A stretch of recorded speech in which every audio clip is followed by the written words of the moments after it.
بسم اللہ الرحمن الرحیم۔ ناظرین، 3 قسم کی عورتوں پر روزہ رکھنا جائز نہیں۔ ناظرین، یہاں 3 عورتیں کسی بھی حال میں رمضان کے مہینے میں روزہ نہیں رکھ سکتی ہیں۔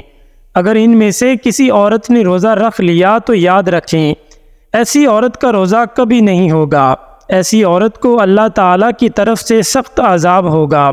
ناظرین، روزے کی فرضیت کی 3 شرطیں ہیں: بالغ، ہوش و حواس اور عاقل ہونا۔ یعنی کہ روزے ایسے تمام مسلمان مرد اور عورتوں پر فرض ہیں جو عاقل ہو اور بالغ ہو، جو اپنے ہوش و حواس میں ہو، یعنی جو پاگل اور دیوانہ نہ ہو۔ ایسے تمام مسلمان عورت اور مرد پر رمضان کے روزے فرض ہیں۔ اب اس کے علاوہ روزے کی فرضیت ادا کرنے کی 2 شرطیں ہیں: پہلی صحت مند اور تندرست ہونا، اور دوسری محکم ہونا، یعنی کہ بیمار آدمی اپنی بیماری کی حالت میں، مسافر اپنے سفر کی حالت میں روزہ چھوڑ سکتا ہے۔ یعنی کہ ان لوگوں کو رمضان کے مہینے میں روزہ چھوڑنے کی اجازت ہے، مگر یاد رکھیں اگر ایسے شخص رمضان کے مہینے میں روزہ رکھنا چاہیں تو وہ رکھ سکتے ہیں، ان کا روزہ قبول ہو جائے گا۔ لیکن اگر نہ رکھیں تو ان کو کوئی گناہ بھی نہیں ہوگا، یا بعد میں ان روزوں کی قضا کر سکتے ہیں۔ لیکن یہ 3 عورتیں ایسی ہیں جن کا رمضان کے مہینے میں روزہ رکھنا حرام ہے، یعنی کہ ان 3 عورتوں کا روزہ رکھنا جائز نہیں ہے۔ اگر ان عورتوں نے رمضان کے مہینے میں روزہ رکھ لیا تو ان کا روزہ تو کسی بھی حال میں نہیں ہوگا، بلکہ ان کو اللہ تعالیٰ کی طرف سے سخت عذاب بھی ہوگا۔ نمبر 1، سب سے پہلی عورت وہ ہے جو حیض کی حالت میں ہو۔ ایسی عورت کا رمضان کے مہینے میں روزہ رکھنا حرام ہے، مگر ایسی عورتیں بعد میں قضا کریں، وہ رمضان کے مہینے میں بھول کر بھی روزہ نہ رکھیں۔ اگر کوئی عورت حیض کی حالت میں روزہ رکھ لیتی ہے تو اس کا روزہ قبول نہیں ہوگا۔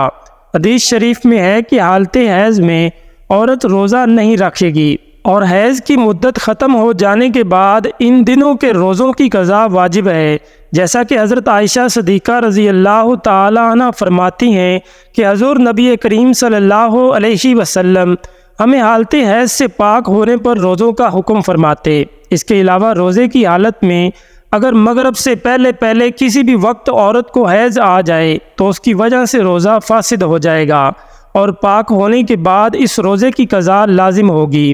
قضا رکھنا لازم ہوگا۔ جو عورت حیض و نفاس کی حالت میں ہو اسے کھانا پینا چاہیے، یعنی روزہ داروں کی مشابہت کی وجہ سے تنہائی میں بھی بھوکی پیاسی نہ رہے۔ البتہ اس کے برعکس اگر حائضہ عورت دن کا کچھ حصہ گزر جانے کے بعد پاک ہو گئی تو اب دن کے بقیہ حصے میں کھانے پینے سے رکا رہنا چاہیے۔ نمبر 2، ناظرین، دوسری عورت وہ ہے جو نفاس کی حالت میں ہو۔ عورت کے لیے نفاس کے ایام میں نماز پڑھنا اور روزہ رکھنا شرعاً جائز نہیں، البتہ ان ایام کے روزوں کی قضا لازم ہے، نماز کی قضا نہیں۔ نفاس کتنے دن تک شمار ہوگا اور نماز روزے کی کب قضا لازم ہے، اس سلسلے میں تفصیل درج ذیل ہے۔ اگر کسی خاتون کے ہاں پہلی ولادت ہو اور نفاس کا خون 40 دن مکمل ہونے پر بھی بند نہ ہوا ہو تو اس صورت میں 40 دن تو نفاس کے شمار ہوں گے، اور اس سے زائد ایام استحاضہ کے شمار ہوں گے۔ غسل کے بعد ان ایام کی ہر نماز کے وقت بعد باوضو ہو کر نماز ادا کرنا لازم ہوگا، اور استحاضہ کے دوران عورت روزہ بھی رکھے گی۔ اور اگر نفاس کا خون 40 دن سے بڑھ جائے اور اس عورت کے ہاں پہلے بھی بچے کی ولادت ہوئی ہے تو اس صورت میں اس سے پہلے بچے کی پیدائش کے موقع پر جتنے دن خون آنے کی عادت ہے اتنے دن کا خون نفاس شمار ہوگا، اور باقی بیماری کا خون شمار ہوگا۔ ان باقی دنوں میں رہ گئی نمازوں کی بھی قضا کرنی ہوگی، اور روزے جو چھوڑے گئے ہوں وہ بھی رکھنے ہوں گے۔ اور اگر خون 40 دن کے اندر بند ہو جاتا ہے تو وہ مکمل ایام نفاس کے شمار ہوں گے۔ ان دنوں میں روزہ نہیں رکھے گی اور نماز بھی ادا نہیں کرے گی، تاہم روزوں کے بعد میں قضا کرنی ہوگی۔ نمبر 3، ناظرین، تیسری عورت ہے حاملہ۔ ناظرین، ایسی عورتوں کا رمضان کے مہینے میں روزہ رکھنا حرام تو نہیں ہے، لیکن ایسی عورتوں کو روزہ چھوڑنے کی اجازت ہے، یعنی کہ حمل والی اور اپنے بچوں کو دودھ پلانے والی عورتوں کو اگر اپنے روزوں کی وجہ سے اپنی یا اپنے بچے کی جان جانے کا خطرہ ہو تو ایسی عورتوں کو اجازت ہے کہ وہ روزہ نہ رکھے۔ اگر حاملہ عورت کو ظن غالب ہو کہ روزہ رکھنے کی صورت میں خود اس کی جان یا بچے کی جان کو خطرہ ہو سکتا ہے تو اس حالت میں عورت روزہ چھوڑ سکتی ہے اور بعد میں قضا کرنا واجب ہے۔ لیکن اگر شوہر مالدار ہے، کوئی دودھ پلانے والی عورت رکھ سکتا ہے تو دودھ پلانے کی وجہ سے ماں کو روزہ چھوڑنا درست نہیں۔ البتہ اگر وہ بچہ ایسا ہے کہ سوائے اپنی ماں کے کسی کا دودھ نہیں پیتا ہے تو ایسے وقت ماں کو روزہ نہ رکھنا درست ہے اور بعد میں قضا کر لے۔ سیدنا انس بن مالک کعبی رضی اللہ تعالیٰ عنہ بیان کرتے ہیں کہ نبی کریم صلی اللہ علیہ وسلم نے فرمایا، اللہ نے مسافر کو روزہ اور نماز کا نصف معاف کر دیا ہے۔ اسی طرح حاملہ اور دودھ پلانے والی کو بھی سیدنا عبداللہ بن عمر رضی اللہ تعالیٰ عنہ سے حاملہ کے بارے میں پوچھا گیا جسے اپنے بچوں کے نقصان کا خطرہ ہے، فرمایا وہ روزہ چھوڑ دے، اس کے بدلے میں ایک مسکین کو ایک مد یعنی تقریباً نصف کلوگرام گندم دے دے۔ ناظرین، اب آپ کو بتاتے ہیں کہ ایسی کون سی عورتیں ہیں جن کو رمضان کے مہینے میں روزہ چھوڑنے کی اجازت ہے۔ نمبر 1، اگر کوئی عورت سفر کی حالت میں ہو یا بیماری کی حالت میں ہو یا پھر اپنے بڑھاپے کی وجہ سے اتنی زیادہ کمزور ہو گئی ہو تو اگر اس نے روزہ رکھ لیا تو اس کی جان جانے کا خطرہ ہو سکتا ہے، تو ایسی عورتوں کے لیے روزہ چھوڑنے کی اجازت ہے۔ مگر ایسی عورت کو چاہیے کہ اگر وہ بعد میں صحت مند اور تندرست ہو جائے تو وہ ان روزوں کی قضا کرے۔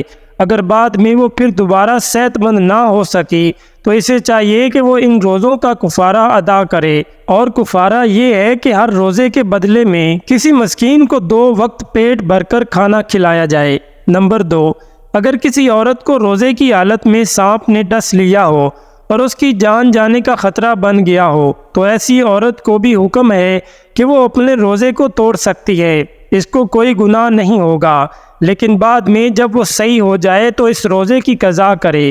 نمبر 3، عورت حیض سے پورے 10 دن اور 10 رات میں فارغ ہو گئی، اب اس کو چاہیے کہ وہ اگلے دن کا روزہ رکھ لے، اور اگر کم دنوں میں پاک ہو گئی اور اگر صبح ہونے میں اتنا وقت باقی ہے کہ اس کے پاس نہا دھو کر تھوڑا وقت بچے گا تو اس کو چاہیے کہ وہ روزہ رکھ لے۔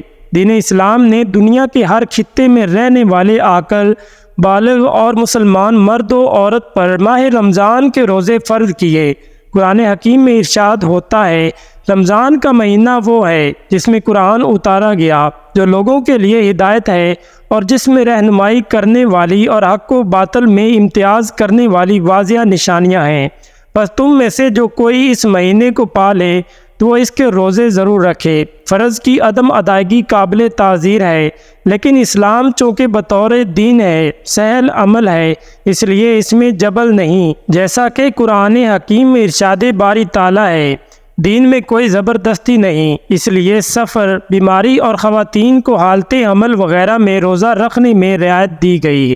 اگر ان حالتوں میں روزہ نہ رکھا جائے تو ان کے ختم ہونے کی مدت کے بعد رمضان کے چھوڑے گئے روزوں کی قضا کرنا ضروری ہے۔